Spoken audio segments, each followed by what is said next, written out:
Something to note with requirements gathering, it's not about filling out a template. Like, we're going to have a bunch of questions at the end of this that we can add, but ultimately it needs to be an information seeking behavior. We need to, it's aimed to build and understand the team that's going to use the project. Because at the end of the day, we're building stuff out, we're building it for humans.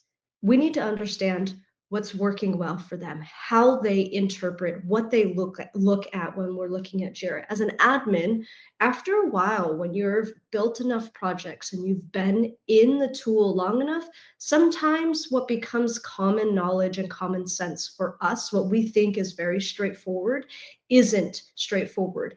And there's always that underlining tone of, we don't know what we don't know. If you're the one that's doing the gathering requirements and building the project, and you've got the expertise, it's up to us to understand what the client wants, and they may not necessarily know exactly what they want. So, as I said, it's more than a checklist. It's more than just filling out a template. It's actually uncovering what people really need. So, in a past life, a decade or so ago, I worked in libraries. I did IT in libraries, but I worked very closely with librarians, and they have this thing that's called the reference interview. And essentially, if you remember going to the library, whether it was in college, in grade school, as a kid, looking for a book to read, and you just knew maybe you wanted a book on dogs. And you say, "Hey, I'm looking for a book on dogs." It was the library, but what you really wanted is, "Hey, I want to get a new puppy, or I want a puppy, and I want this puppy to have certain types of traits, or I just got a puppy and now I need to figure out how to potty train it." You want a book about dogs, but it's up to the librarian doing that reference interview, which is this requirements gathering process, to figure out exactly what is needed and what's the best way to get that information or get that experience to the team and building out the project. Our job is to ask the right questions, not to read minds. So it's really important in that requirements gathering that we ask why, that we really dig into the details. This ripple effect, right? Every answer that we get will impact the decisions that we make, from workflows to permissions to different integrations and reporting. If we don't ask the right questions, if we don't have that behavior of information seeking and the curiosity, we're going to build something that may be absolutely beautiful and wonderful, but it might answer the wrong problem because we didn't ask the right questions to start. So it's really important that we continue, as we're doing the requirements gathering, that it's not just a checklist, that we are being empathetic. We're thinking about how we know the tool and what the tool can do, as well as how we take Jira, and it's so customizable. That's what makes it so amazing. How we take the tool and we shape it to work for a lot of different types of teams: technical, non-technical, support seeking, has used Jira in the past, is brand new to Jira, is change adverse, is open to changing things and wants to shake things up. Whatever the team dynamic might be, we can only unlock and build that specific thing for them, for what they need, is if we ask the right questions and we go in with more than requirements gathering being a checklist. So as you're asking your questions, one of my favorite things and things that I really live by is start with empathy and not an assumption. So if they say, something that's what they feel is very but or maybe they, we don't want it to be complicated, or we don't want a ton of automations. We need to understand why. Why don't they want that? Or we don't want any workflow restrictions. It's not saying no, like, no, you should. It's just understanding what is driving that feeling that the team has. And always ask why. Why do you want it that way? At least ask it once, but really it needs to be asked continuously. Body language and tone give hints, but only the questions give answers, right? You don't ask the question, you're making an assumption, your assumption could be wrong, and it's going to completely change the trajectory of the project. And then you've spent time building the wrong thing. Thoughtful questions lead to building blocks for a successful Jira setup. We're going to go through a breakdown of questions. I'm going to do the universal questions. These are the ones that you're going to ask no matter what, if you're building a technical Jira project, if you're building a non-technical Jira project, or if you're doing a JSM project. These will apply. So first, who's the point of contact? Who holds the relationship? Who's going to be the one that's going to be in charge of escalating anything? Should there be blockers? Why do we want to know this?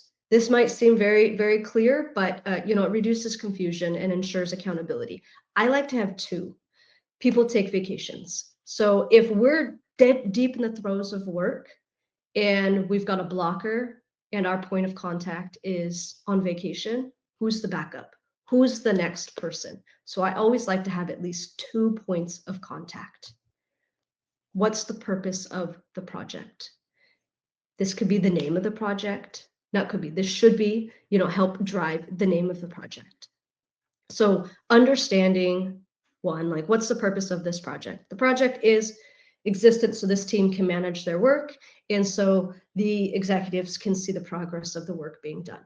Okay, that's pretty straightforward, but it's going to help articulate the vision. You also want to know who the project lead is and who the project admin is. They may be the same, they may not. The project admin is going to be the person who, if we need to build out an automation, if we need to grant somebody access to the project. Your project lead may be the one who is making sure work is inputted and outlined the right way. They may be different people, but it's important to know that because that's going to help drive answer questions with permissions and also just give you additional information, like points of contact. Then who are the team members? So one of the things that I like to know ahead of time, because I can then make sure that when we deliver the project, I'm not like, okay, the project's done. Now, who do I add in here? I already have that ahead of time. So it's not going to be a barrier to being able to release the project. And I can get the team members in. You can also understand, are you working with a team of 50? Are you working with a team of 3? That's really important to know as well. Preferred communication and time zone. So if you work remotely or you're working with clients that are all over the world, this is very important. Always ask preferred communication. Is it by email? Do they have a Slack? You want to do a Slack Connect channel? Do they prefer like a written email or a quick Loom update? Do they want to manage everything in a Jira project? Understanding what the preferred form of communication is super important. And then time zone. So if you work in the Eastern time zone and you're working with a client that's in the Pacific time zone or EMEA time, like any of that, it's really important to understand what is the preferred time zone, because if you're going to it's going to drive when you communicate stuff, whether you're scheduling out updates or when you set up meetings. Hey, this is the preferred time zone, so I'm not going to set something up for 10 a.m. Eastern because that's going to be 7 a.m. Pacific, right? So really understanding that. Pretty straightforward and simple question, but it can be very, very helpful to have upfront. Sets the expectation, reduces friction, and prevents missed updates, things of that sort. Understanding like what types of reporting they need. Sometimes they don't know what type of reporting they need, but it's really like this is where you're going to want to ask and also provide examples like, do you want to have a dashboard? What's a dashboard? If they don't know what a dashboard is, what types of information are you wanting to get out of this project? That's going to drive how you structure your fields, your statuses, your boards, all of that. especially if you're in JSM and you need to know whether it can be just a general form field or if you actually need to have a custom field because it does need to be reported on. So, what type of reporting do you need? What stakeholders are the ones that are going to be looking at it? Is training required?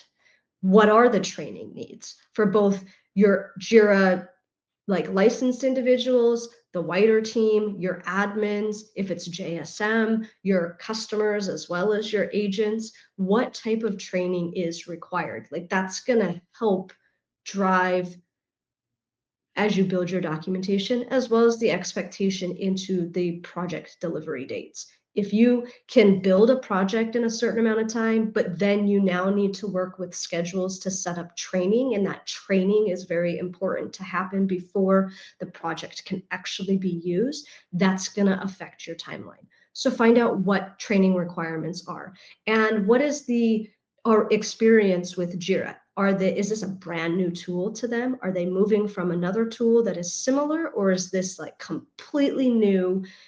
Or have they been using Jira already and we may just be adjusting workflows in the way that work is inputted and what's being tracked? Understanding what that training requirement is will help the adoption when it comes to going live. Budget for plugins. Asking this question will basically set the expectation and the solution boundaries. There are some problems that can be solved very easily by marketplace apps.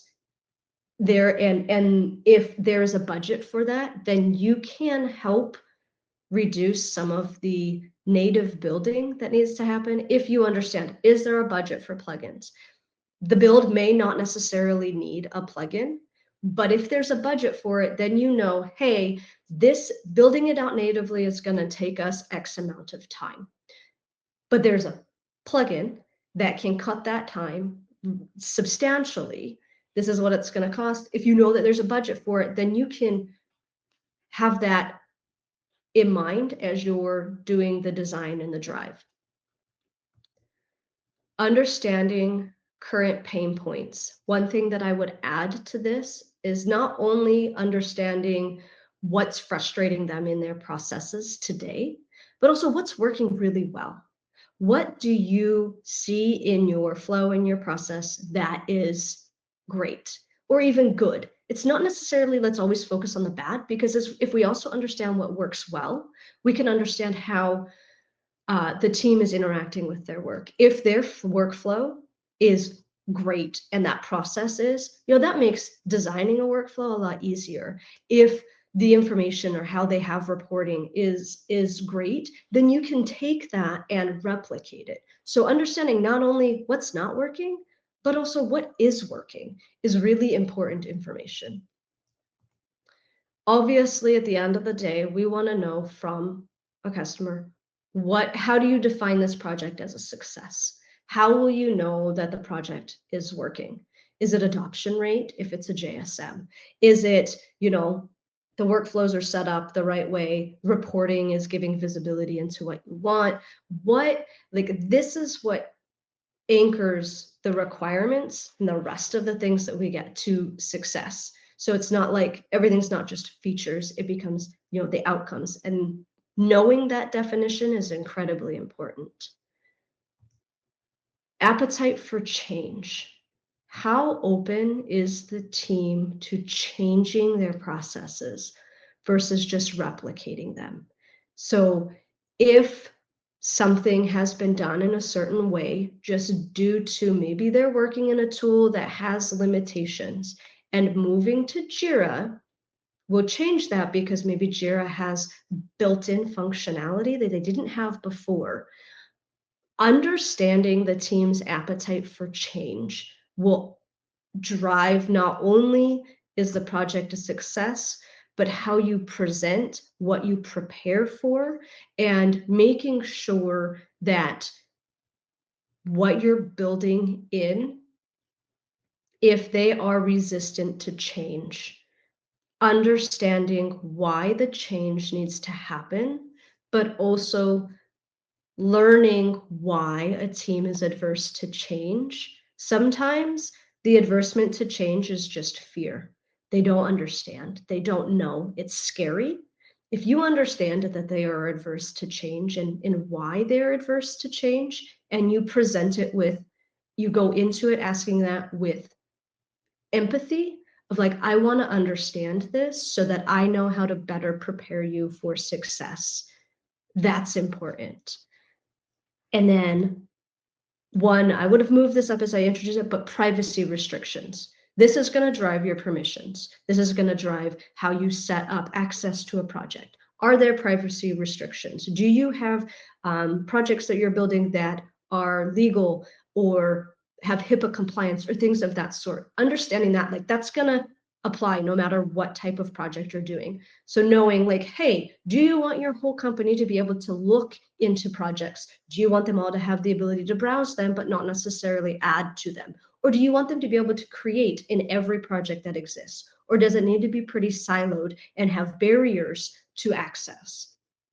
These are universal questions. It doesn't matter what project you're building. Asking these questions up front is going to speed up your implementation. So now I want to talk about Jira for technical teams, because Jira for technical teams is a little bit different than in the questions that we would ask than Jira for non-technical teams. So for the technical team, are you using Scrum boards? Are you using Kanban boards? Are you using both? People can be doing sprint planning without using Scrum boards. They prefer the Kanban boards. Active sprints doesn't make sense to some teams. Understanding what are the types of boards that need to be created so that the right functionality and features exist. Do you need multiple boards within the project? Do you have one large project and you have 7 different teams working in that project and you want a board for every team?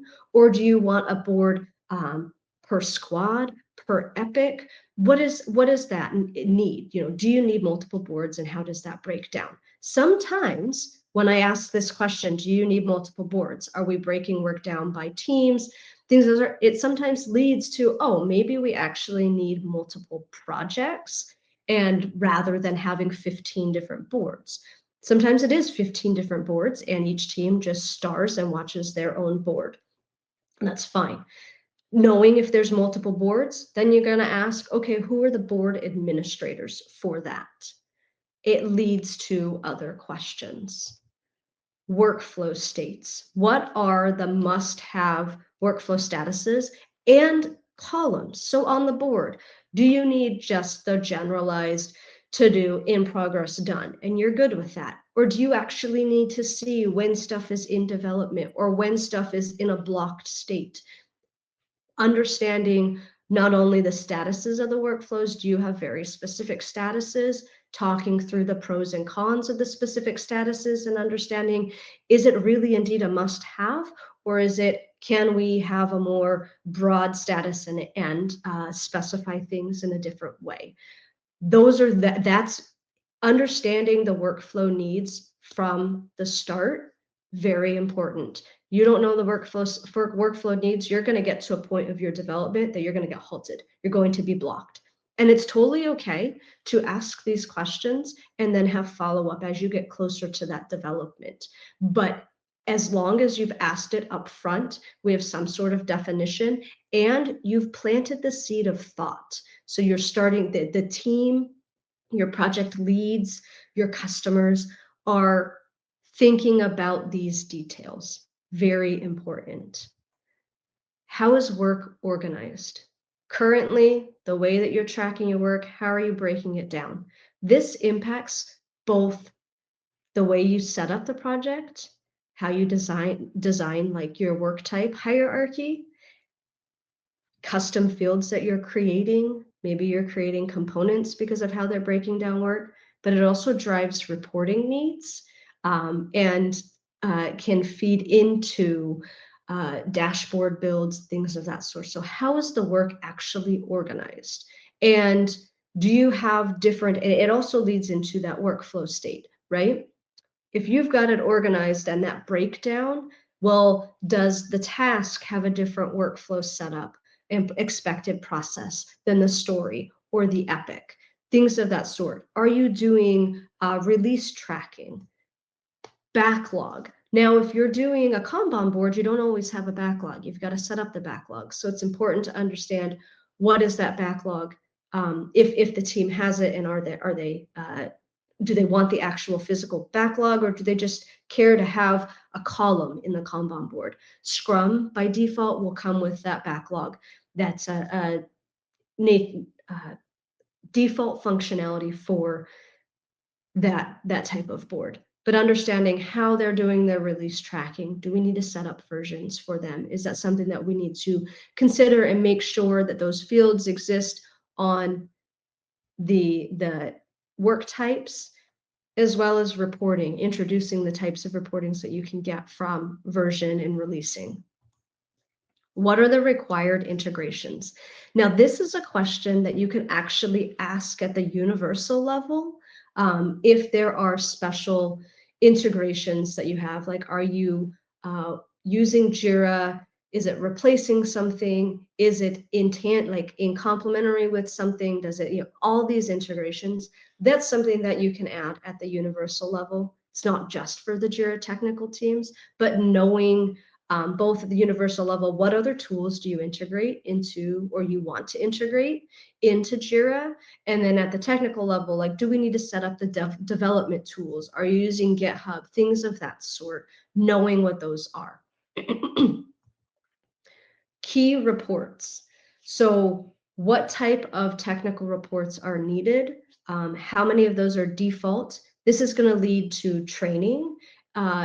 Training needs, if they need something beyond the regular ones. SLAs are more aligned with JSM, but velocity and cycle time, burn down charts, things of that sort. What are the key reports that they either have now and we need to replicate, or they want to have? What is that visibility, and why? Why do you want to have it? If they've requested a report that seems a little unusual, you say, hey, well, what's the goal? What's the goal of this report?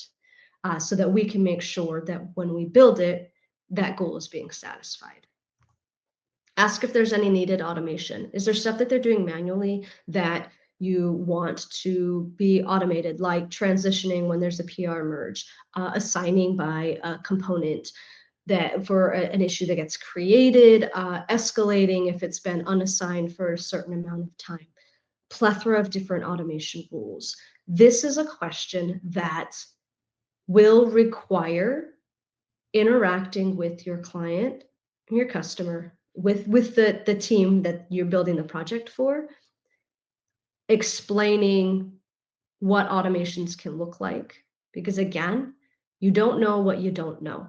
So they may be like, well, I don't need to automate anything. Sometimes when I talk about automations, folks think, oh, this is like a super custom thing that you've got to build. Like if they're used to running something through, say, a Linux environment, like, oh, I don't need to write a bash script or have a cron job or things of that sort. So it's really important to talk about the simplicity as well as the project level control of automation rules. So if they're going to have a designated project admin, talking through the automation rules, and then when that leads to, and it will lead to, a further conversation of what they can do with automation, you can talk about the type of licensing that they have, if they've got standard, premium, or enterprise, and if having too many automation rules is going to be a deterrent in how we can handle that. You can automate things through a workflow that doesn't necessarily hit your automation limit, things of that sort. But that's going to guide where you're going to be able to deliver something that's beyond what they initially thought. That's a good thing, right? You want to over deliver, under promise, essentially, when you're building out a project, because you want them to walk away with, man, we got what we wanted and then some. But talking about the automation, super important. And again, privacy settings. Do you need issue security on anything? Is this something that, like, hey, anybody can view stuff, but if it's got a certain component on it, then we need to protect that. Again, I always like to ask privacy settings, both universally, like, hey, what are the potential restrictions that are needed? And then even at the project level, are there further privacy that is required? So these are just questions for the technical team. Technical, they're going to be more about development and seeing, backlog, release tracking, velocity, but just understanding what type of work they're doing and what that looks like. You can then introduce functionality of Jira and answer or provide solutions for some of the things that they're looking to solve. Answering these questions are going to lead to a good conversation, which is going to give you details that will allow you to speed up and be more efficient in the build. The whole point of requirements gathering, again, it's that information seeking behavior. The whole point is to get as much information up front, guided by the expert, to help open up and expose the true needs of the team so that you can go build it.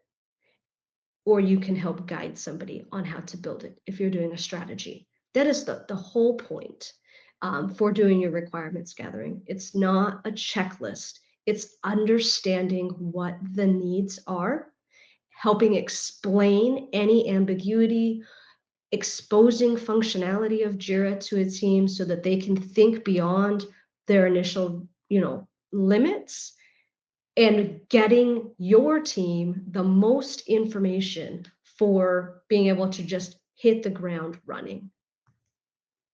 So now Jira for non-technical teams. Do you want a simple or a detailed board? Now, you might need to explain what a board is. You may not. This is stuff that, again, these are questions that are going to start a conversation. How do they want the columns? How do they want their work broken down if it's in a Kanban board? What do they want to see? Again, do they need multiple boards by department? If they do need multiple boards per department, that may lead you into, do we need a department field, or are we going to set up teams using Jira Teams? Again, the questions are always supposed to lead to further conversation. How do you organize your work? So this one, let's just say this is a focus towards HR or maybe recruiting. You're going to say, are you organizing your work by the types of work that it is, like the content of the work, campaigns, requests, hires, or are you organizing your work in a different fashion? Is it just simply a task breakdown of what your team is working on? How is that being organized, and how do you want it visually done? Ownership of work. Is this going to be by individuals, departments, roles? Again, this is back to the technical team. How is work owned? Is it individuals? Is it by squads? Are we worried about the assignee field? Do we need to make sure that there's like a collaborator user picker field? Are we going to use the teams field? How is work owned, and how do you need to report on that, right? Your ownership's going to drive that reporting. If they want to see the workload broken down by the ownership or the team or the department, that's important to know. How are you tracking deadlines or milestones? How is that being handled? Again, talk to the team in a Jira agnostic way. Don't drive it like this is how it's done in Jira. Just say, like, how are you doing this now? Understanding, and is it working? Is it not working? If it's not working, why is it not working? If it is working, what's great about it? Why is it working? What is that? Because once you have that understanding, it'll help drive how you can implement it. Reporting preferences. Do you want to use the reporting? Do you like individual reporting? Do you want a single spot to just look at a breakdown? Is visual appearance important? What is that? What type of information do you want to know? And that, again, that's going to drive your custom fields. It's going to drive your training. It's going to drive where you're going to focus your time. Like, do you need to build out a dashboard, or do the default reports in the projects work just fine? And you just need to show them how to access them and how to read them. Some of them are not as clear in just like going through and talking. So again, These questions are going to drive other aspects of your build and the timeline that that's going to take.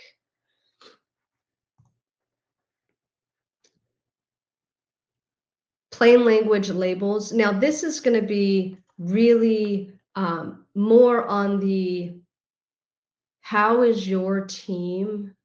So epic may not make sense to a non-technical team, where they could say campaign makes more sense. Story, less so, just a generalized task.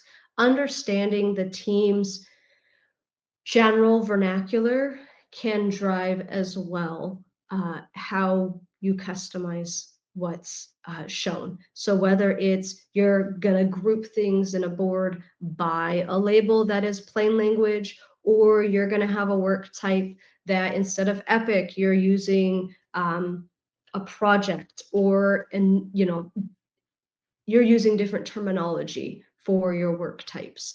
That's important to understand. Adopting new vernacular can be incredibly overwhelming.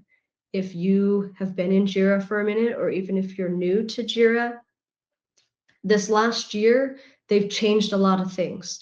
Us seasoned Jira admins still will slip up and say issue type instead of work type. We're working on that, but that verbiage is changing.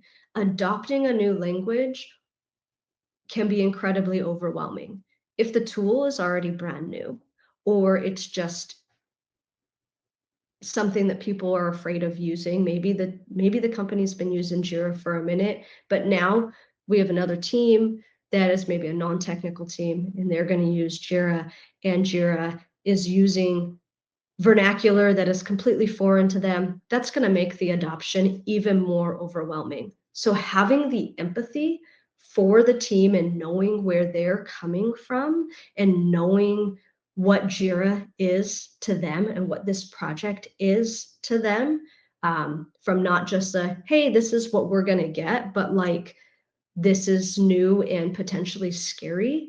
Super important, because that's going to give you ways and ideas. It should expose ways and ideas that you can make it less scary and have a better adoption.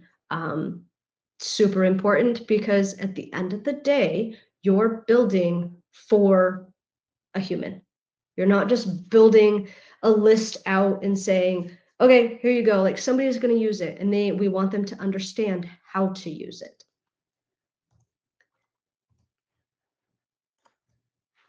And then training format for adoption. Large group training, small group training, FAQs or QRGs in this case.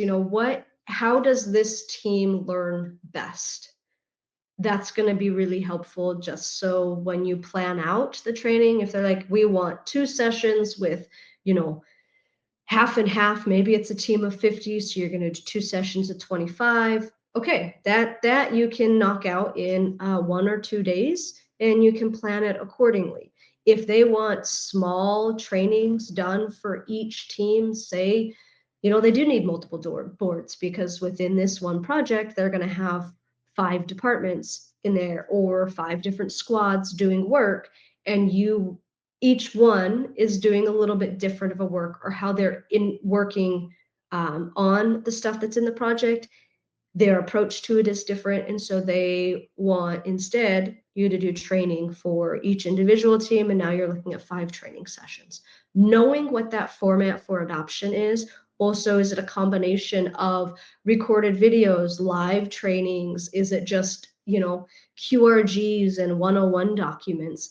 What is that format going to be that's going to work best for that team? It's going to drive how you create your content and what your timeline looks like. Now, let's go into Jira Service Management. This is for all teams. So these are questions that you want to ask up front. For the portal, is it going to be open or restricted? And what level of open is it going to be? Understanding those privacy settings. Is this an external facing project that you want a customer to be able to create their own account? Excuse me. I apologize. I've been recovering from being ill last week, and My sinuses and throat haven't fully recovered, so I may be drinking continuously as we get further along in the webinar. But going back to the portal, open, restricted. If it's restricted, how restricted? Are you using SSO or Atlassian Guard to, again, that's a universal question that I can pop in there.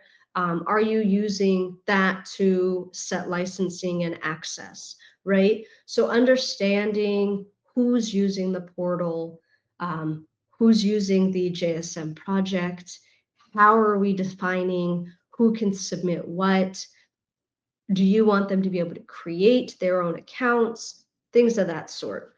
Very good question to know upfront, because as you build it out, want to make sure that when they're ready to go, that is all neatly put together, because if it's supposed to be an open portal and it's restricted, not going to be able to use it. If it's supposed to be a restricted portal and it's open, you may end up with a lot of tickets that you don't want. Custom support email. Do they have an external email that they have been using and that needs to be migrated in or set up? If so, good to know. You can do it at the end, but at least you know that's one step that needs to be done. Or are they just going to use the email that is supplied with all of if you're on cloud, with the JSM project?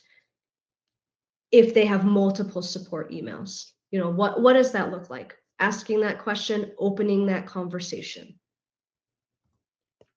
Notifications, both on the agent side and the customer side. The default notification scheme for agents is very, very noisy. It is basically everybody gets notified of everything. Go through that, understand from the client standpoint, how much noise are we giving your agents? Do they need to know every single thing that happens? If the answer is yes, great. But understanding the team, right? Do they ignore emails? Do they have notification fatigue already? What does that look like? How does the team want to manage their work to make sure nothing falls through the cracks? Or are we going to connect this to an integrated tool like Slack or Teams, where notifications is going to go to a channel? Things of that sort. Understanding the notifications for your internal and talking through that. And you could talk to it at a high level. You could say, hey, these are the things that the system currently sends notifications to agents on. Are all of those applicable? Do you want to adjust it? And then on the customer side, you're going to ask not only like, what do you want the customer to be notified on, but do you need to add special branding? Do you have specific wording that you need to have? Do you want to have a special signature in these notifications? Knowing what those expectations are will help you be able to customize that so that when you do go live, you don't immediately have we're getting too many notifications, or even on the flip side, we didn't get a notification.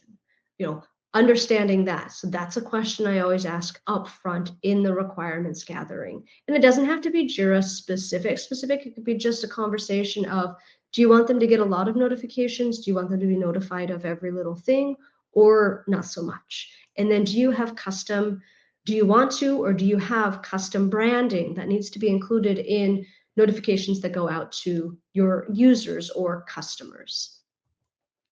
Request types and approvals. The way that I approach this one, so request types or approvals is more on the what type of work are you handling when they're coming into JSM? Do you have a list of a category breakdown? Do you have a lot of things that you're working on?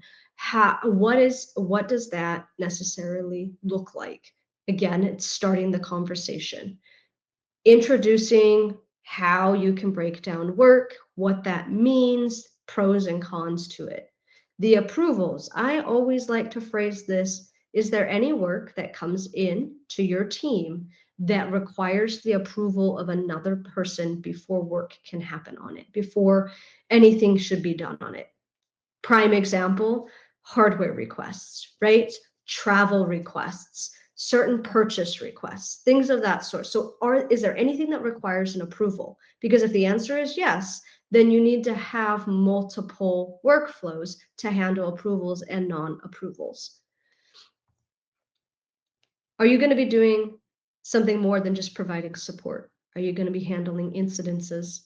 Are you going to do change management? Are you doing an ITSM? Or are you just doing a generalized support project for, say, the HR team? What does that look like? Because that's going to tell you, one, if you need to make sure those certain issue types, or sorry, work types exist in the scheme for the project, but also that the features are turned on. And then the functionality. This is going to drive your training as well as your setup. And knowing if there are additional fields that you need to make sure you get answers to. SLA definitions. So often, I'd say maybe 10 to 20% of the time, SLA definitions exist when I talk with a customer or a client that I'm setting a project up for. This is an opportunity to explain what this means. If you have an SLA in place, what additional functionality comes out if you've got that. If they want a report of time to first response, then they need to understand that they need to have an SLA in place to be able to measure that and report on it. It's a conversation. This may be, and often when I present it and talk to teams about it, I say, hey, you don't have to have an answer right now. I just want you to think about it, because if in your reporting you want to have these types of things, then you do need to have an SLA in place. And it can be a very baseline one. Like you can simply just say, hey, we would like time to first response to happen in 1 business day. Great. What's the calendar you work on? Are you guys at 24/7? Are you a 24/5? Are you a 9 to 5? What does that work frame look like? You could just put in the baseline one. Then revisit it and say, hey, we now know we are able to do a much faster time to response, or actually we've got, a shortage in our team, and so we need to give our team and our customers the expectation that we will get back to them in a different time set. That is really the goal of talking about your SLA. If you have the definitions in place, perfect. If anything, you start the conversation, you give them the opportunity to think about it, and come back and say, oh yeah, this is what it is. Reporting is a little bit different in JSM, just in the fact that you have your SLAs and request types.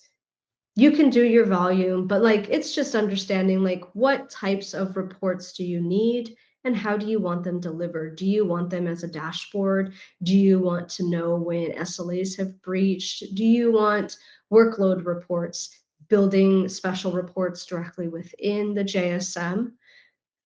This again is just what do you want to see? And sometimes the answer is we are not sure.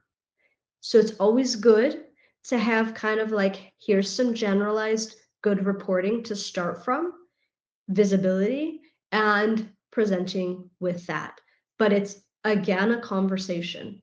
What is the goal of this project? If it's merely the ability to provide an interface for somebody to submit a ticket into our team and then our team works on it, then that's fine. I'm going to say 99% of the time, there needs to be some sort of visibility into how much work is a team doing? What are the requests that are coming in? Different reports can drive, how you automate. Maybe you're going to use your virtual agent in a knowledge base, and you are going to drive delivering automatic responses. Queues. You could do the default ones, but understanding how do they break down their work in when your team is addressing the work that they get now. Is it hey, something comes in and we assign it, so you've got, what do you need to see for that triaging? Do you have a tier 1, tier 2, tier 3 team? Are you having a triage team, so you want everything to go into a certain queue and then they'll assign it out, so then you need basically a triage queue and an assigned to me queue and a resolved queue? What are those, and what do you understanding what queues are to a JSM project. Will there be a knowledge-based integration, whether it's Confluence or maybe it's a Google site or maybe it's SharePoint site? Will there be some sort of knowledge-based integration? And then again, automations. Is there any sort of automation? Are there teams that are always going to handle certain support requests? We can automatically put that in. So there's a triage team if you have one. If you don't have a triage team, and we want to automate as many things as possible. Talking about what is capable within a JSM and having that conversation. Again, when you come in for requirements gathering, you may start out with, for a JSM, we need a place for people to submit tickets that we can get. Right now, it just comes in via email, and we want a more structured place for that. So they went with JSM. It's up to us to have the curiosity, to be information seeking, to really understand, okay, totally can do that, but what about all of these other things? You may not have thought about it, or maybe it's like a default common expectation on their end, and we just need them to vocalize it. It's all about starting that conversation and getting as much information upfront as possible. And a final question that I always like to ask is, how are you handling backups? Backups, especially in Jira Cloud, they're not automatic. You have to manually put them in. You can automate them, but you got to talk about that. And then the backups that you can get are generally just one large file that you can then do a restore from. So it's important to understand, how are you handling backups? There is a app that we recommend. Selena is going to surface it for doing backups. If you need to look into that, click on that link, back up your Jira. Again, these links will be in the recording, just to look at it. If you haven't thought of backups and you're not, or you don't know if you're doing them, definitely recommend find out if you are, because the last thing you want to have happen is to not have a backup and need it. So have a solution. Definitely recommend checking out that plugin. So that's one of the final things that I ask is, all right, how are we handling our backups after we've thought through everything else? Now we're going to make all these changes. What's that? Okay. So really, requirements gathering, it's more than a checklist. It's understanding people. It's understanding the team, what's working, what doesn't work. What do you want? What's your pie in the sky? What's the end goal? If you ask the right questions, you're going to build the right system. So you've got to start with curiosity. Don't go in with assumptions.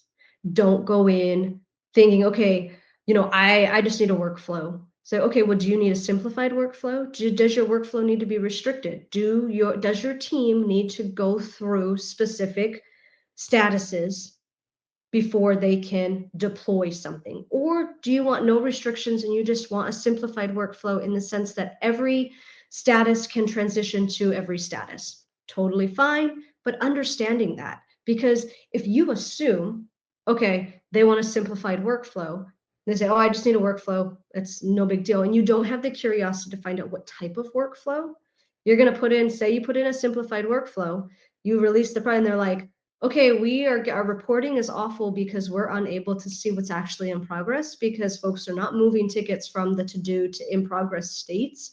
And they're just moving them directly from like a to-do state to, oh, this is done now, so it's been deployed. So you lose out on that reporting. And now we've got to go back and put in that structure that's required. We're going to send out a final PDF that's going to include all of these questions that we went through, from the universal question set to the technical, non-technical, and then the JSM essentials.